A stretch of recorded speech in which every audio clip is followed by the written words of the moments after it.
दहशतवादी हल्ल्यानं हादरलेलं पहलगाम सावरतंय। पहलगामवरच्या दहशतवादी हल्ल्याला 1 वर्ष पूर्ण। नयनरम्य पहलगामची जय महाराष्ट्र सांगतंय आंखो देखी।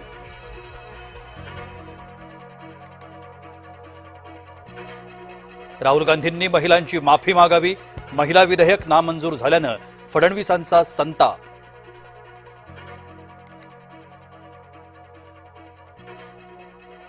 महिला आरक्षणासंदर्भात चर्चासत्र भरवा।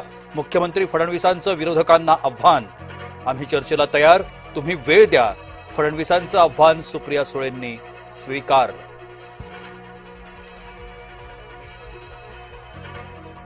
सुप्रिया सुळेंची फडणवीसांसह केंद्र सरकारवर टीका।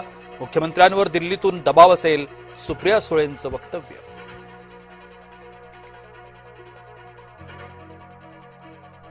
काँग्रेसची अर्बन नक्षलवादी मानसिकता। पत्रकार परिषदेतून मुख्यमंत्री फडणवीसांचा हल्लाबोल।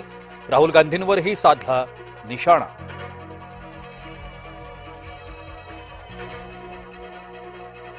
महिला आरक्षण विधेयकाला 2023लाच मंजुरी। फडणवीसांच्या टीकेला संजय राऊत सुप्रिया सुळेंचं प्रत्युत्तर। मुख्यमंत्र्यांनी खोटं बोलू नये, फडणवीस भाजपवर हल्लाबोल।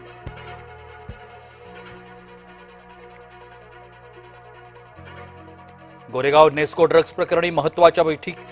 पालकमंत्री मंगलप्रभात लोढा यांच्या अध्यक्षतेखाली बैठक संपन्न।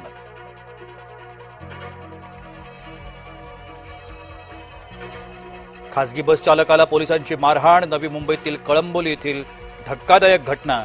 मारहाणीची घटना बसच्या सीसीटीव्हीत चित्रित।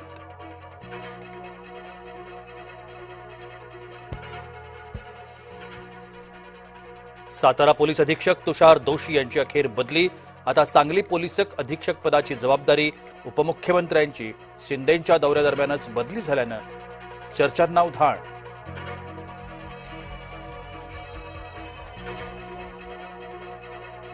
महिला आरक्षण विधेयकाच्या समर्थनार्थ महायुतीचा मोर्चा। मुंबईत मंगळवारी जनाक्रोश मोर्चाचं आयोजन। मुख्यमंत्र्यांसह महायुतीचे प्रमुख नेते राहणार उपस्थित।